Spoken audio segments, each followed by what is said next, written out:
Političke promjene prije 30 godina donijeli su sa sobom i one simbolične, rušenje starih spomenika i simbola i ideje za podizanje novih, dotad zabranjenih. Otad do sad, spomenici, ali ružni, postale su mnoge nekadašnje fabrike.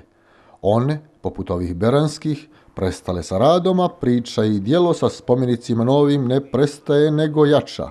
Ovdje u Bernama čak spasi opstanak lokalne vlasti.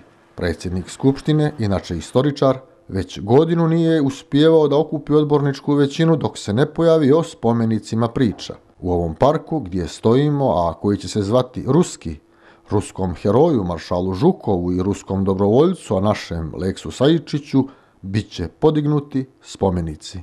Obojica su ratovali za Rusiju, ali i ratovali za čovječanstvo.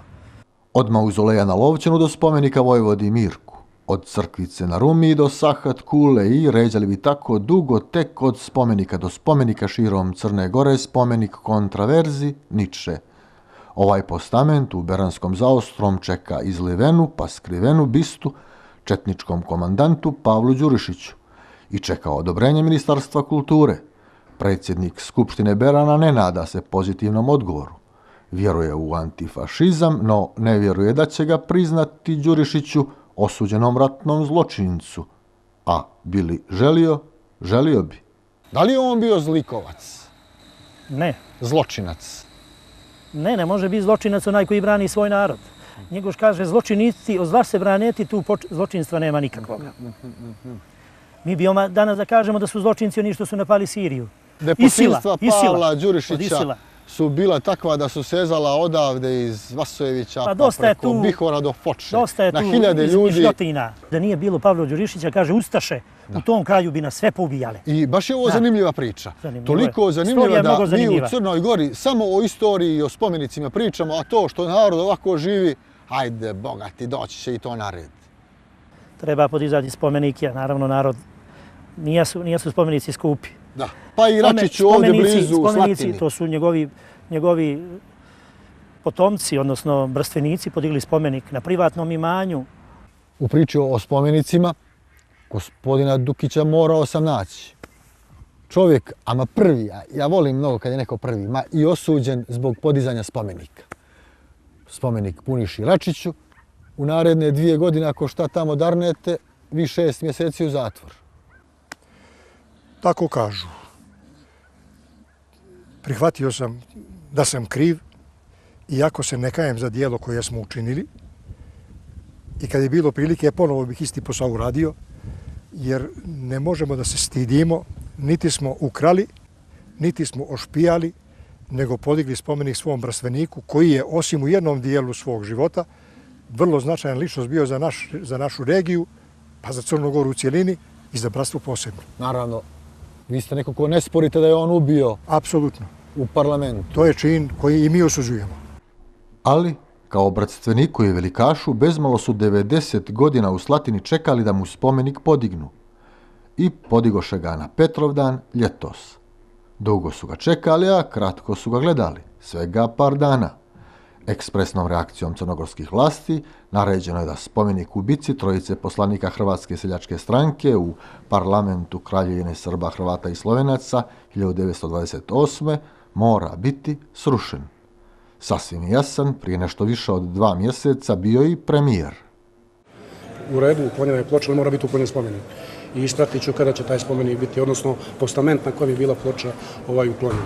Sad ga vidiš, sad ga ne vidiš. Sad ga ne vidiš, sad ga vidiš. Sad ga vidiš, sad ga ne vidiš. A sad je ovako. Ploča sa spomenika uklonjena je i u kući Račića pored. Čovjek što je prihvatio krivicu zarad mira i što je osuđen uslovno nagodbom sa tužilaštvom, jer je predsjednik odbora za gradnju bio, objašnjava. Ovo cvijeće je odraz odnosa omladine i pionira ovoga kraja prema našem dijelu i prema dijelu Punišinom uopšte. Znači ovo je spomenik? Ovo nije spomenik, ovo je postament i obelisk spomenika, jer lijepo u članu 39 zakona o spomen obilježjima kaže ako je moguće skinuti ploču onda se postament i obelisk ne moraju dirati. Aha, tako piše. Tako piše u zakonu. I onda ovaj I tako spomenik je- više nije spomenik Račiću, no spomenik To je, Račić. pazi, to je spomenik jednom našem pokušaju i spomenik jednom po nama nerazumijevanju našega dijela i dijela Puniše Račića. Puniša nije bio plaćeni ubica. Nije bio zlikovac. Braća Radić, odnosno Stefan je ustao i kazao njemu: šta ti hoćeš, kozo crnogorska? Čorbine, čorbe, čorbo. Reću vam istinu, niko ne voli zatvor. Ali kad bi se desilo da odem u zatvor za ovo dijelo, otišao bih s ponosom.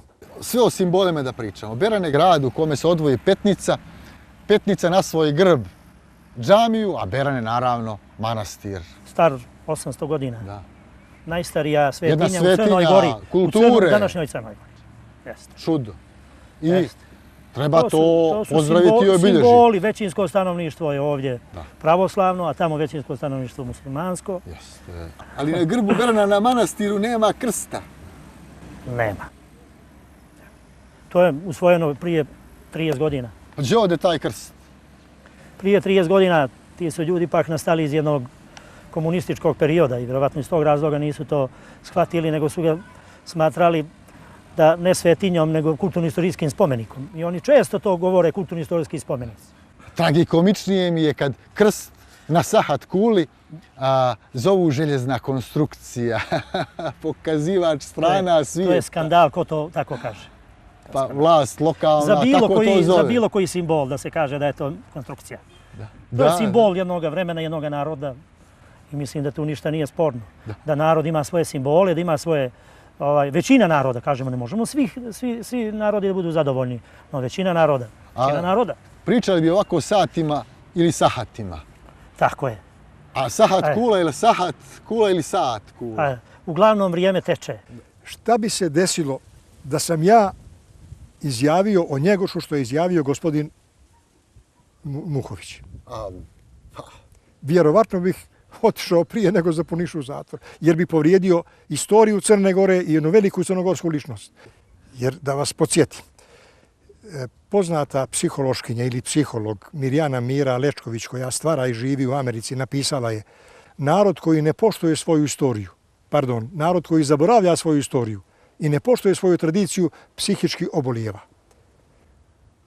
Nije nam to bio moto, ali ipak nijesmo psihički oboljeli da zaboravimo svoju prošlost. A narod koji ne zaboravlja, no samo o njoj misli i samo o njoj priča ko mi, što mi se čini da činimo, nije mi ni on baš uračunljiv. Pa to je vjerovatno epika. Sad ga ne vidiš, sad ga vidiš. Spomenik koga hoćeš da vidiš nema, ili sad ih vidiš, sad ih ne vidiš. Uglavnom, sad ga vidiš ako hoćeš da ga vidiš, ako nećeš onda ne vidiš. Kako je lijepo o spomenicima pričati, da se zaborave neke druge stvari.